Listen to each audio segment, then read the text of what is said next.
I've recently, within the last few months, started a new job working in a supermarket, and I'm struggling to set boundaries with a coworker. This is my first retail job, so all the social aspects are completely new and I'm not sure how to handle this in a way that isn't going to make my work life more difficult. In my first week I made the mistake of being open-friendly with all the night shift workers, and now have a coworker who kind of won't leave me alone. Some recurring examples: every shift he brings up the fact that I walk to work and he thinks I should take the bus because it's dark when I walk in. He will stick on this point until I literally walk away, and will often bring it up if I end up in his section again that shift. I've tried to deal with this by just politely saying that I enjoy the walk every time it gets brought up, but it literally happens every shift. He frequently makes weird comments about when he's going to get to try my cooking and stuff, which make me quite uncomfortable, and again I generally leave the area when that happens. He's also learnt stuff about the history of my hometown. He will continually try and engage me in conversation every time he sees me, even though my job is timed, and will literally drop what he's doing to do so whenever he sees me. He will also try and help me whenever I'm in his section, and doesn't take "I'm fine thanks" for an answer. The thing that tipped me to making the post though was an incident yesterday. I missed a few shifts due to illness and went back in yesterday. When I ended up in his section, he kept telling me to buy multivitamins and other things because I'd been ill, and later on handed me some that he'd bought. For me this crossed quite a big boundary and just made me incredibly uncomfortable. Usually I ask my partner when I'm unsure about work situations, but in this case he doesn't know what to tell me either.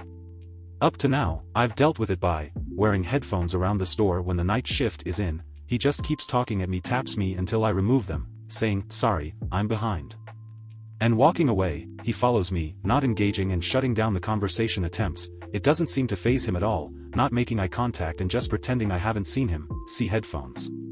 At this point, other than being outright blunt, I'm not really sure what to do, but if I do that then I'm going to earn a reputation as being a difficult rude from the rest of the night shifters, which could negatively impact my performance if I ever need help. So basically, how do I deal with this? TLDR, persistent coworker won't leave me alone, unsure of how to politely shut it down. Update: I only got a few responses on my post, but I thought I'd update for completion and in case anyone else is in a similar situation and debating what to do about it. Initially I decided to resign. I'd received my timetable for university and it clashed with my work hours, so I was tossing up either renegotiating my hours or resigning.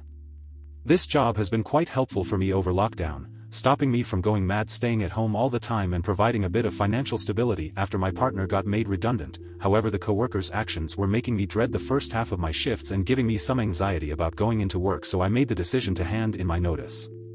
The day I handed in my notice, the coworker's actions escalated again into crossing a physical boundary after he followed me into an aisle again. At the time I was in a bit of shock and kind of underreacted because it wasn't a massive leap in behavior from what I'd been dealing with before, but it did make me deeply uncomfortable. I actually avoided half of the shop for the remainder of his shift after that, which had a slight negative impact on my performance that day. Despite being very uncomfortable with what had happened, I still kind of thought I was overreacting about everything until I told a close group of friends what had happened and saw how outraged they were by it. I realized that if it had happened to a friend I'd be reacting completely differently and encouraging them to report it. The day after it happened, I reported it at the start of my shift. I'd been worried about saying anything beforehand in case my perception of what had happened was wrong, but decided I should report it in case anyone else has the same problem in the future, so there's a trail.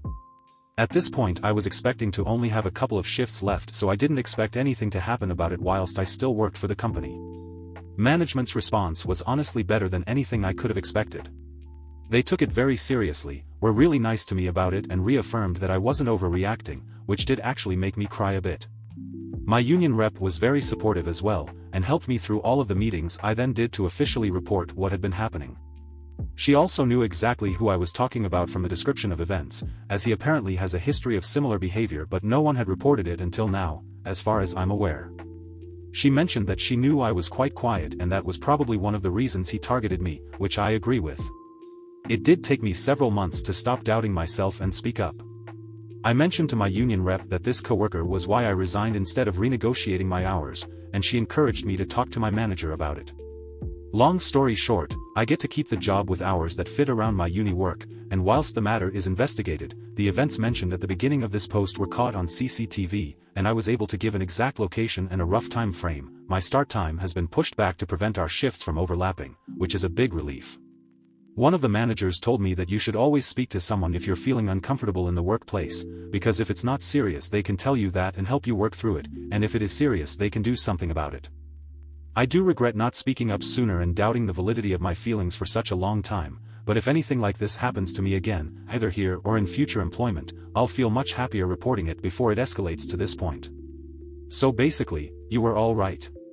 Reporting it was the right decision, and I'm just sad it took me so long to actually do it. I've always been a bit quieter and struggled with confrontation, making a fuss, drawing attention to myself, but obviously sometimes it's necessary, and I'm glad I've gotten over that hurdle now. So thank you for your advice on my initial post. It might have taken me a while to actually follow it, but I'm glad I have, and I feel a lot more comfortable at work knowing the situation is being handled. Story 2. My boyfriend's girl best friend actually turned into my bestie, but then it got messy. Help. I, 25F, have been dating my boyfriend Jake, 25M, for a year and a half. When we first got together, I met his girl best friend Ashley, 22F. Using fake names for this. They met in school and have known each other for about 10 years. I just want to say, I do believe guys and girls can be friends. At the same time, I think boundaries are important and no one should be left feeling uncomfortable. I didn't have an issue with Ashley at first. Truthfully, I really liked her. When we first started being friends, she said she was so glad I liked her, because none of Jake's ex-girlfriends ever did. That did raise some alarms in my head, but we had so much in common and got along so well, I continued to be friends with her for months. We talked frequently and hung out often, just the two of us. At times the three of us would be together, or we'd all be in a bigger group. Over time, I began to understand why Jake's ex-girlfriends all had issues with Ashley. For example, one time she said, Jake dates brunettes, but he prefers blondes. I am brunette and she is blonde. I just felt like that was a weird comment to make. I asked my boyfriend about it and he agreed it was an odd comment. He said he's actually dated more brunettes, but he doesn't even care about hair color like that. When Jake and I had been together for 9 months, Ashley told me, sometimes I forget you're dating him. We had all spent a lot of time around each other at this point, and as I mentioned at the beginning, Ashley and I talked frequently. We talked multiple days a week and hung out regularly. She took me as a guest to a wedding she attended, we had sleepovers, I baked her a cake for her birthday, we laughed and cried together. She went with me to go shopping while I got him a birthday gift, just a few months before. So, I thought this was a weird comment too.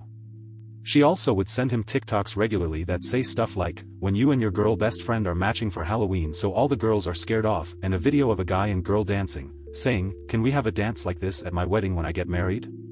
She sent him a lot of these girl best friend TikToks. Other times she would send him selfies and pics of herself at the gym.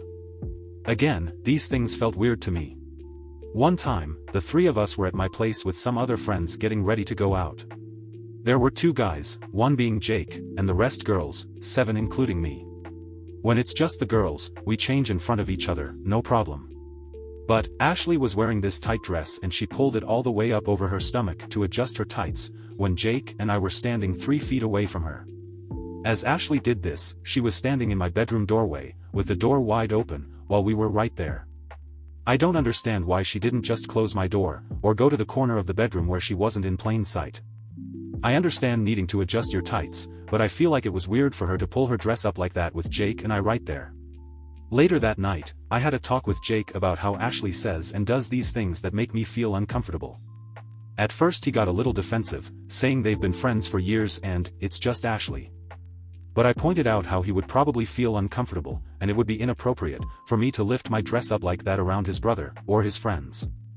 I also made a point that she told me none of his other girlfriends have ever liked her and that she is the common denominator here. I said I tried to be her friend for almost a year at that point, but she was making me not want to even be around her at all anymore. When I explained it like that, Jake understood where I was coming from. There have been even more occasions where Ashley has said done things that made me feel uncomfortable, but this post is getting long so I will leave it at that. Jake said he doesn't want me to feel uncomfortable, and he just stopped talking to her entirely. This was about 6 months ago. She's messaged him about a dozen times since and he's never responded. I have talked to her just a few times. She texted me recently saying she misses me, hopes Jake and I are doing well, and she loves us. I just don't know what to say to her. If she acted like a regular friend who is a girl, I would have no problem. Jake is more extroverted than me and has some friends who are girls, that is totally fine. I have met other girls who are his friends and they've never made me feel uncomfortable the way Ashley has. I just don't know what to say to Ashley. I have a lot of anxiety about the situation. I feel like I shouldn't have to explain the logic that when your friend who is a guy gets into a relationship, there are certain things you just can't say do anymore, in order to be respectful of his relationship girlfriend. Does that make sense? I really don't know how to respond to Ashley and I think about the situation basically every day because I feel so anxious about it. Jake said we can handle this however I want. He said he will text her and say something if that's what I want, or if I want to have a conversation about it with her I can, or the three of us could talk together, or we could do nothing and just not be in her life. He said he would like to be friends with her, but at the same time, he recognizes she crosses lines and understands why I feel the way I do. So, how should I handle this? Thank you for joining me today. Don't forget to connect with each other in the comments below. Until next time, be kind, be curious, and I'll catch you in the next video. Corner Stories signing off.